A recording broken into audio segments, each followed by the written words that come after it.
오늘 주시는 이제 하나님의 말씀은 마태복음 1장 말씀입니다.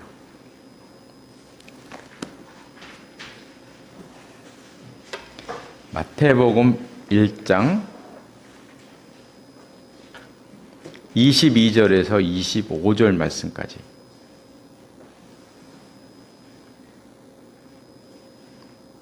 (22절에서 25절까지) 한 절씩 교독하시겠습니다. 제가 먼저 마태복음 1장 22절 말씀을 읽겠습니다.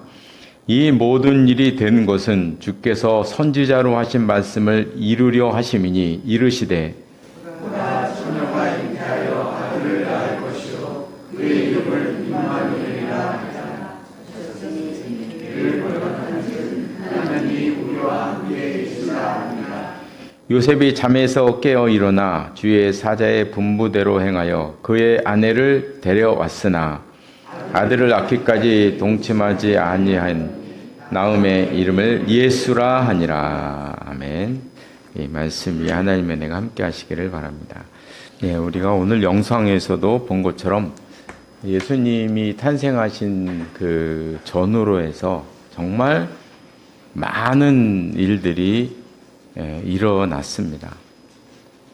마리아와 요셉에게 천사가 나타나서 여러 가지 이야기를 이제 하셨고, 그리고 또 별을 보고 온 동방박사의 이야기도 있고, 들에서 천사들의 노래를 들은 그 이야기를 들은 이제 목자들의 이야기도 있습니다. 사실 이 모든 것이 성탄절에는 아름답게 들리지만 사실 머리로 이해하려면 이해하기가 참 어렵고 힘든 이제 내용들로 꽉 차 있죠. 꽉 차 있습니다.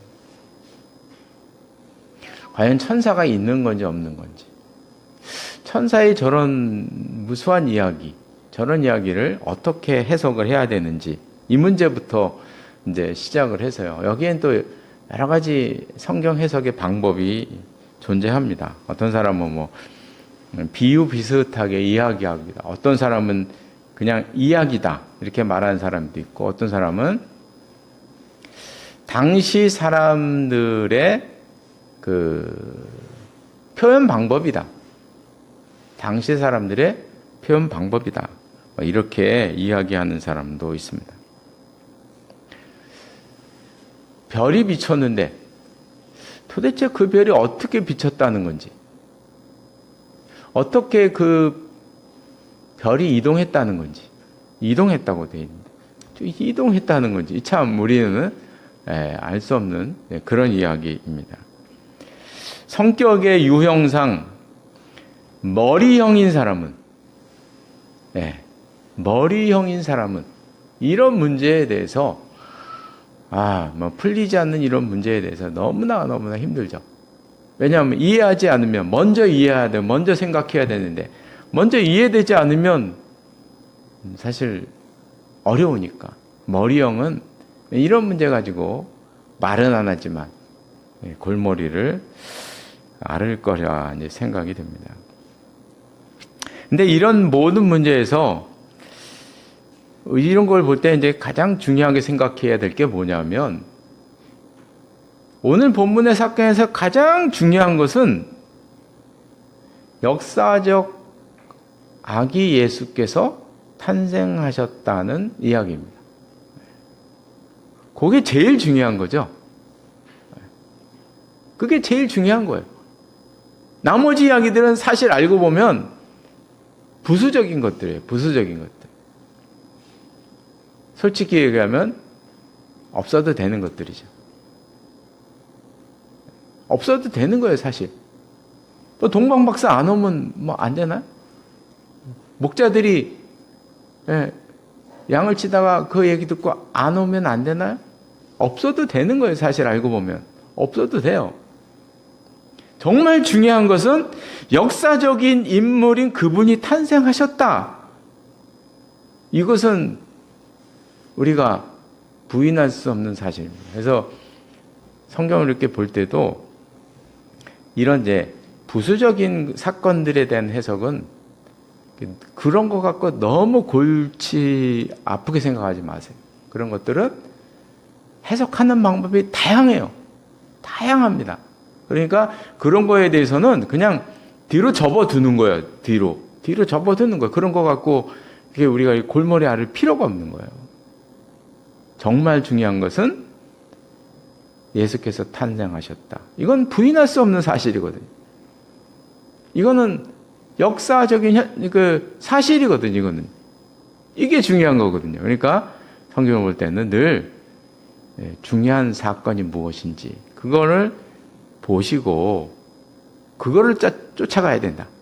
쫓아가면 하나님께서 우리에게 주시는 진짜 메시지를 발견할 수 있다. 이렇게 우리 성도님들이 다른 얘기 할 것도 많지만 그건 나중에 시간이 있을 때 하고요. 이런 거 볼 때는 항상 중요한 것부터 찾으시라. 꼭 기억을 하시기 바랍니다. 네, 오늘 본문으로 이제 돌아가겠습니다. 18절 말씀에 보면 우리가 지난 주일날 봤던 것인데요. 요셉과 마리아가 약혼한 상태에서 이제 임신을 하게 되었습니다. 이 사건에서 또 중요한 것은 약혼한 상태에서 잉태했다는 요 사실이 중요한 거예요. 사실 요 사실이 중요한 거예요. 약혼 기간 중에 임신한 이유가 무엇인가? 그 이유를 크게 우리는 두 가지로 보고 있어요. 첫 번째는 다윗의 자손이라는 법적인 신분 때문에 그렇다 하는 것입니다. 다윗의 자손이라는 법적인 신분이 중요합니다. 메시아한테. 지난 주일날 잠깐 본 것처럼 이스라엘의 약혼 제도는 아주 특이했습니다. 특이했어요. 우리나라 약혼 제도와는 전혀 다르게 정말 강한 구속력이 있는 제도였는데 이스라엘의 약혼은 함께는 살지 않지만 혼인신고는 한 상태입니다. 그러니까 동거하는 것과 정반대의 개념이에요. 동거는 함께 살지만 혼인신고 안 한 게 동거예요. 근데 이스라엘의 약혼은 완전히 반대입니다. 함께 살지 않지만 혼인신고 한 것. 그래서 혼인신고를 한 상태이기 때문에 약혼을 파기하려면 이혼 절차를 밟아야 돼요. 왜냐하면 혼인신고를 했기 때문에. 그러니까 법적인 구속력이 아직 강한 것입니다. 그래서 이스라엘의 약혼은요, 약혼만 해도 남편의 신분을 갖습니다. 그것이 이스라엘의 약혼 제도입니다. 그래서 19절에 보면은 요셉을 가리켜서 그의 남편이라고 했고요. 20절에 보면 마리아를 가리켜서 아내라고 얘기를 해요.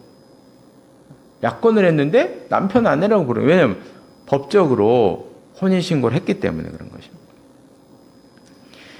우리가 구약 성경을 보면 메시아는 다윗의 자손에서 태어나시도록 예언되어 있습니다. 여기 보면 이새의 줄기에서 한 싹. 이사야 11장 전체가 다 메시아 예언이에요. 이새의 줄기, 이새는 다윗의 아버지입니다.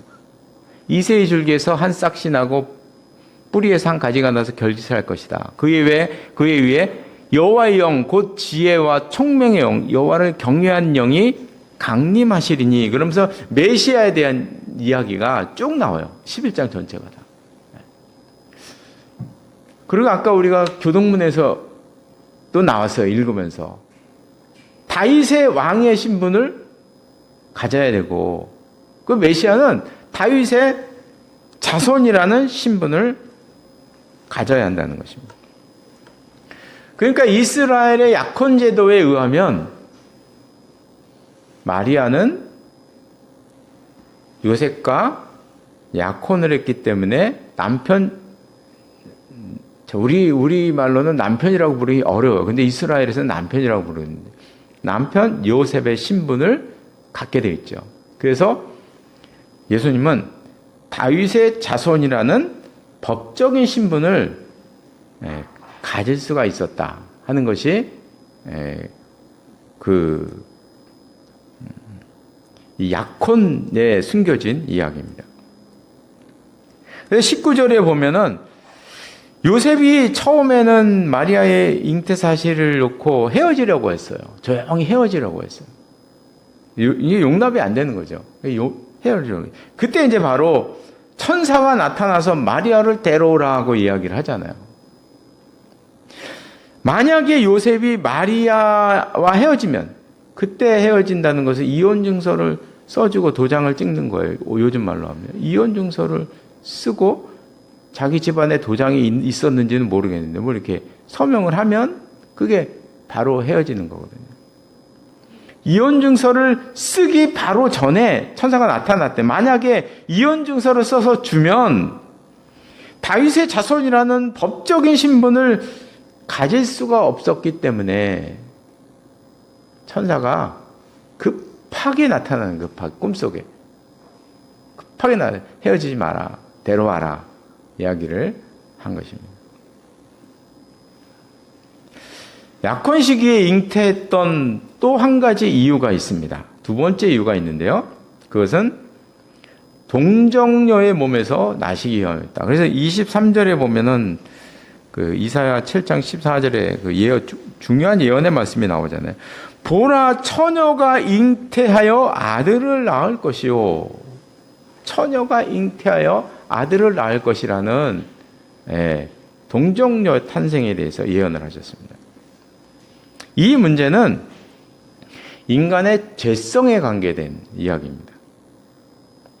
예수님께서 인간을 구원하시기 위해서는 한 가지 조건이 있어야 합니다. 그것은 예수님 자신도 죄가 없어야 한다는 점이죠. 이런 점은 이제 구약 성경에서도 찾아볼 수가 있는데, 동물 제사를 드릴 때 그때 드려야 되는 그 제물은 흠이 없어야 된다는 조건이 있었어요. 그러니까 예수님께서도 흠이 없으셔야 했고 죄와 상관없이 태어나셔야 했다는 것입니다. 그런데 만약에 예수님께서 요셉과 마리아의 자연적인 부부관계를 통해서 출산이 되었다면 예수님도 죄를 가지고 태어나실 수도 있다. 그런 가능성이 있다는 거죠. 만약에 예수님께서 우리와 같은 죄성을 가지고 태어나셨다면 죄인들을 구원하시는 구원자의 자격에 심각한 흠이 나게 되는 것입니다. 그러므로 거룩함을 이루기 위해서는 처녀 잉태라는 방법이 사용되는 것이죠. 그러니까 처녀 잉태와 다윗의 자손이라는 신분, 이 두 가지를 모두 얻기 위해서는 완전한 처녀라도 안 되고 완전한 부부라도 안 되는 것입니다. 완전한 처녀였다면 다윗의 신분을 가질 수 없었고, 그렇잖아요? 마리아가 혼자 있었을 때 잉태했으면 다윗의 신분, 요셉의 신분을 얻을 수가 없죠. 완전한 부부였다면 처녀 잉태를 이룰 수가 없다. 오직 이런 것들은 우리나라 약혼제도, 다른 나라 약혼제도에서는 이 두 가지를 이룰 방법이 없어요. 오직 이스라엘의 약혼제도 아래에서만 이 두 가지가 모두 다 갖춰질 수 있다는 거죠. 그래서 이런 걸 보면 참 하나님의 섭리가 놀랍다 하는 것을 우리가 알 수 있습니다. 이 예수님의 탄생은 하나님의 섭리에 의해서 한치의 오차도 없이 정확하게 이루어졌다 하는 것입니다. 또 흥미로운 것은 이 모든 것들이 사람들의 무관심 속에서 이루어졌다는 것입니다. 당사자인 요셉과 마리아도 모르는 거죠. 그들도 모르지 않습니까? 그렇죠?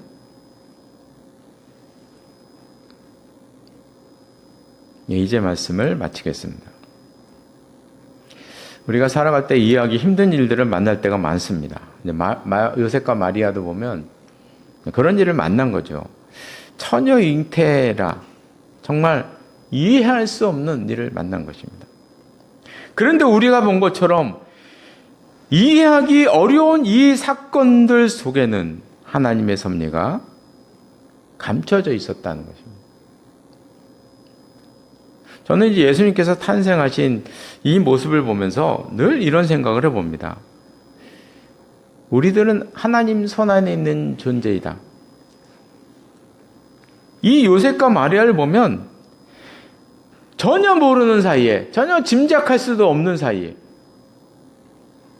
글쎄요, 이스라엘이 그 특이한 약혼 제도를 만들 때 그 약혼 제도가 메시아 탄생에 어떤 기여를 할지 아는 사람이 있었을까요?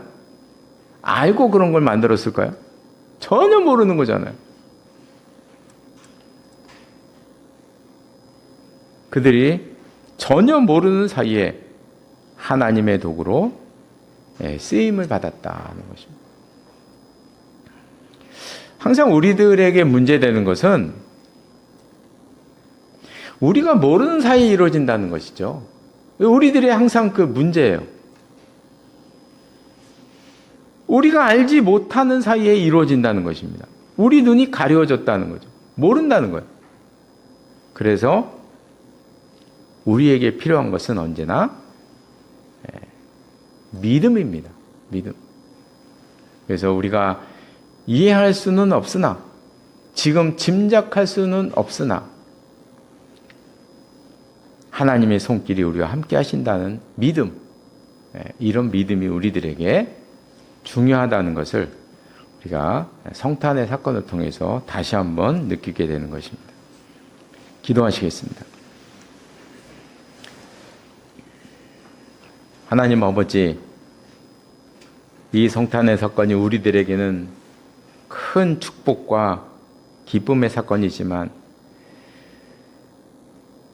요셉과 마리아에게는 너무나 고통스러웠고 만삭의 몸으로 일주일 동안이나 그 험한 길을 걸어야 했던 너무나 힘든 과정을 겪었던 것을 보았습니다. 그러나 그런 모든 속에서 그들이 알지 못하는 놀라운 하나님의 섭리가 이루어지고 있었다는 것을 우리가 눈으로 볼 수가 있었습니다. 하나님 아버지, 우리가 살면서 우리가 알지 못하는 일들이 우리 주위에서 너무나 많이 일어나고 있지만, 그러나 그 모든 것들 속에 하나님의 섭리가 있다는 사실을 우리가 기억하게 하시고 그 하나님의 섭리를 믿으며 살아가는 저희들 될 수 있도록 인도하여 주시옵소서. 예수님의 이름으로 기도드리옵나이다. 아멘.